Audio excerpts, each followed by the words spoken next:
പ്രിയ സുഹൃത്തുക്കളെ നമസ്കാരം. ഞാൻ രാജു, പുനർജനി അഗ്രോ ഗാർഡൻ, മാതൂത്ത്, കാഞ്ഞങ്ങാട് സ്ഥലത്ത്.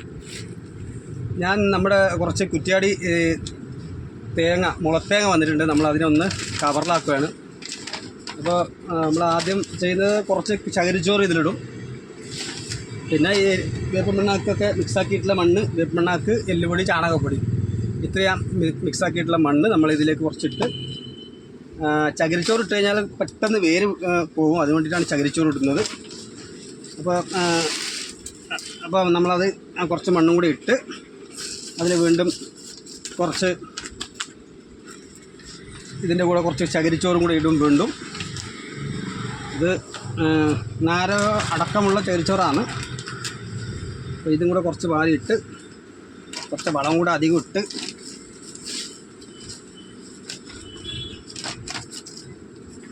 കുറച്ച് വേരൊക്കെ പിടിക്കുമ്പോഴാണ് നമ്മൾ കൂടുതൽ വളം ചേർത്ത് കൊടുക്കാറ്. ആദ്യം കുറച്ച് വളം ചേർക്കും, അപ്പോൾ കുറച്ച് മണ്ണും കൂടെ ചേർക്കും. ഇട്ട് കുറച്ചും കൂടെ ചകിരിച്ചോറ് ഇട്ടാൽ നല്ല ഹെൽത്തി ആയിട്ട് ഇത് വരും. എല്ലുപൊടി, ചാണകപ്പൊടി, വേപ്പിൻ ഇതാണ് ഇടുന്നത്. നമ്മൾ ആദ്യം കുറച്ച് ഒരു മാസം കഴിഞ്ഞാൽ കുറച്ച് ഫാക്ടറി കോസ് ഇട്ട് കൊടുത്താൽ നല്ലതാണ്. നല്ല ഉഷാറായിട്ട് നല്ല വണ്ണത്തോടു കൂടി വരും. കുറച്ച് ഫാക്ടറി കോസും കൂടെ ഇതിൻ്റെ മുകളിൽ രണ്ടാമത് ഒരു മാസത്തിന് ശേഷം ഞങ്ങൾ കൊടുക്കും. അപ്പോൾ നമ്മുടെ നഴ്സറിയിൽ നാടൻ തെങ്ങുണ്ട്, അതുപോലെ കുറ്റ്യാടി തെങ്ങുണ്ട്. പിന്നീട് കുറ്റ്യാടി നാടൻ തന്നെയാണ്. ഏറ്റവും കൂടുതൽ ആയുസുള്ളൊരു തെങ്ങിനാണ് കുറ്റ്യാടി. എല്ലാവർക്കും അറിയാവുന്നതാണ്.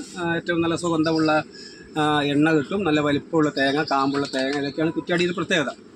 പക്ഷേ ഹൈറ്റ് വരും, ഒരു 5 വർഷം വേണ്ടി വരും. 4-5 വർഷം കൊണ്ട് അത് കായ്ക്കാൻ തുടങ്ങും. പിന്നെയുള്ളത് ഗംഗാബോണ്ടം ഉണ്ട്. ഗംഗാബോണ്ടം, മലേഷ്യൻ കുള്ളൻ, അതുപോലെ ചാവക്കാടൻ കുള്ളൻ, ഇതൊക്കെ കുള്ളൻ വർഗത്തിൽപ്പെട്ട ഡാർഫ് ഇനങ്ങളാണ്. അത് മലേഷ്യൻ്റെ തന്നെ മലേഷ്യ പച്ചയുണ്ട്, മലേഷ്യ ഗ്രീൻ, മലേഷ്യ ഓറഞ്ച്, അതുപോലെ മലേഷ്യ യെല്ലോ ഉണ്ട്. അതുപോലെ തന്നെ ഗംഗാബോണ്ടം ഉണ്ട്. ഗംഗാബോണ്ടമൊക്കെ ചെറുതിൽ തന്നെ പിടിക്കുന്നതാണ്. നമുക്ക് കൈകൊണ്ട് പറിക്കാൻ പറ്റുന്ന രീതിയിൽ തന്നെ അത് പിടിക്കും. നമ്മളെ കുണ്ടിൽ തന്നെ ഇത് തേങ്ങ വരും. അങ്ങനെയാണ് ഗംഗാബോണ്ടത്തിനൊക്കെ തേങ്ങ വരുന്നത്.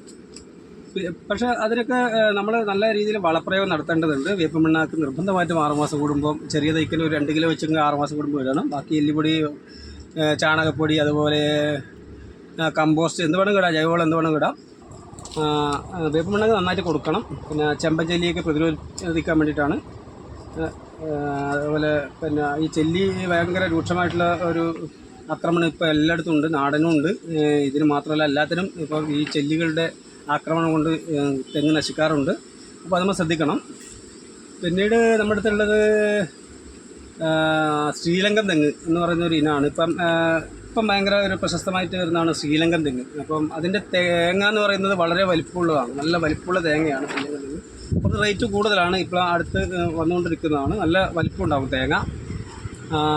അങ്ങനെയുള്ളൊരു ഇനം കൂടിയുണ്ട്. പിന്നെയുള്ളത് 18 പാട്ടയുണ്ട്, ചെന്തെങ്ങുണ്ട്, നമ്മുടെ നാടൻ ചെന്തെങ്ങുണ്ട്.